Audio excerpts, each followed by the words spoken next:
Après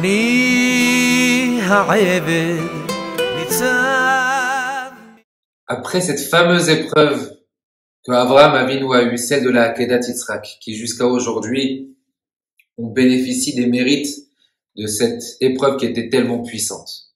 D'après beaucoup de nos sages, Avraham Avinu a encore une nouvelle épreuve. On lui annonce la mort de son épouse et, bien entendu, il faut l'enterrer. Mais pour l'enterrer, Avraham Avinu a encore une nouvelle épreuve, celle d'acquérir Me'arat HaMarpela. Alors qu'Eretz Israël était censé lui appartenir, il dépense de l'argent, des sommes exorbitantes pour pouvoir acquérir et acheter Me'arat HaMarpela.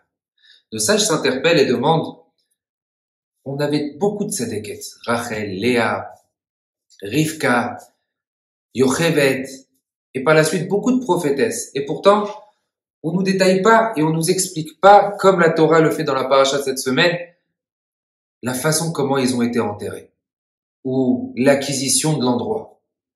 Ce qui est surprenant, pourquoi avoir besoin d'autant détailler? Qu'est-ce qu'il y a d'autant important? Lorsque Avraham Avinu vient aussi pour, comme c'est écrit dans la Torah, l'ispod les Sarah velivkota, que Avraham Avinu vient pour faire un esped, pour faire une oraison funèbre à Sarah et pour la pleurer. Dans velivkota, c'est écrit avec un tout petit chaf. Un tout petit chaf. Et nos sages s'interpellent et demandent pourquoi écrire un petit chaf? Velivkota. Le terme de vaïou, ce fameux terme de vaïou, chaye Sarah. Une fois, mon père a posé cette question et a demandé aussi pourquoi avoir besoin d'écrire vaïou? Et ce fut. On nous dise, elle est, voici la vie de Sarah. C'est quoi ce terme de vaïou? Vaïou, si on devrait donner une explication, en français, ça s'appelle un palindrome. Un palindrome, c'est un mot qui se lit de la droite vers la gauche, comme de la gauche vers la droite. En français, par exemple, le nom Anna se lit des deux côtés. Laval se lit aussi de gauche à droite et de droite à gauche. Vaïou, exactement dans le même état d'esprit, se lit de gauche à droite et de droite à gauche. Qu'est-ce qu'on devrait comprendre?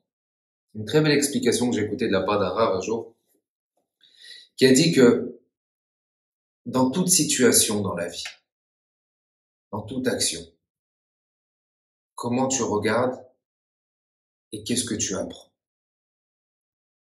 Dans une épreuve, est-ce que tu vas te lamenter et t'enfoncer? Ou bien cette épreuve va être un tremplin pour pouvoir t'envoler? Avraham Avinu vaïou chaye Sarah, et ce fut la vie de Sarah. Qu'est-ce que ça veut dire, ce fut la vie de Sarah? Avraham Avinu voulait retenir que, comme Rachid nous l'explique, que toute la vie de Sarah était merveilleuse, était parfaite. Pourtant, Sarah Emenu, elle avait énormément d'épreuves, une tonne d'épreuves elle a eu dans sa vie. Mais Sarah Emenu a tout le temps retenu que même lorsque c'était compliqué, c'était un moyen de pouvoir se parfaire et de devenir encore meilleur. Donc c'était que du positif. Lorsque Avraham Avinu nous dit vaïou, que ce soit bon ou que ce soit mauvais, tout était parfait pour Sarah Emenu. La vie de Sarah Emenu, que ce soit des années sur lesquelles on pense étaient des années bonnes, alors on va dire c'était parfait. Mais lorsqu'on va dire qu'elle a eu des moments difficiles ou des années noires, alors on va dire, tiens, ces années, elles sont parties, elles se sont enfuies. Quand bien même, Sarah Emenu, pour elle, tout était parfait. Que ce soit de droite à gauche ou de gauche à droite, sa vie était entièrement parfaite. La preuve, on voit dans la suite lorsqu'Avraham Avinu, c'est écrit velivkota. Et pour la pleurer. Si on enlève le chaf comme c'est écrit en petit, c'est écrit lebeta. Pour sa maison. Qu'est-ce qu'on doit retenir? Que Avraham Avinu est venu. Il est dans une situation dramatique. Il est dans une situation où il a perdu son épouse. Il est dans une situation où c'est qu'il pourrait pleurer énormément. Mais qu'est-ce qu'Avraham Avinu y fait? À la place de pleurer, il a sorti des larmes, un tout petit peu de larmes. Mais il s'est rappelé et il a vu toute la maison, les bêtas ça veut dire la maison, toute la maison que Sarah a construit. Tout l'avenir que Sarah a construit. Donc sa consolation pour Avraham Avinu, c'est sûr, il a perdu son être cher, il a perdu son épouse. Mais qu'est-ce qu'Avraham Avinu y retient? Même dans une situation où c'est qu'il y a la mort, où c'est que c'est dramatique, mais il retient quelle est la création que Sarah Emenu a laissée. Quel héritage elle a laissé pour plus tard. Dans toute action et dans toute situation, et même dans toute épreuve.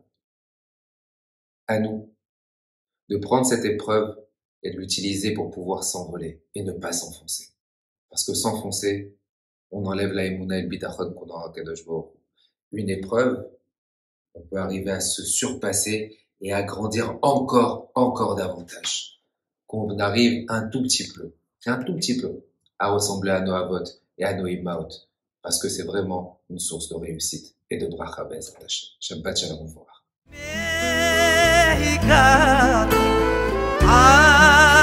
Happy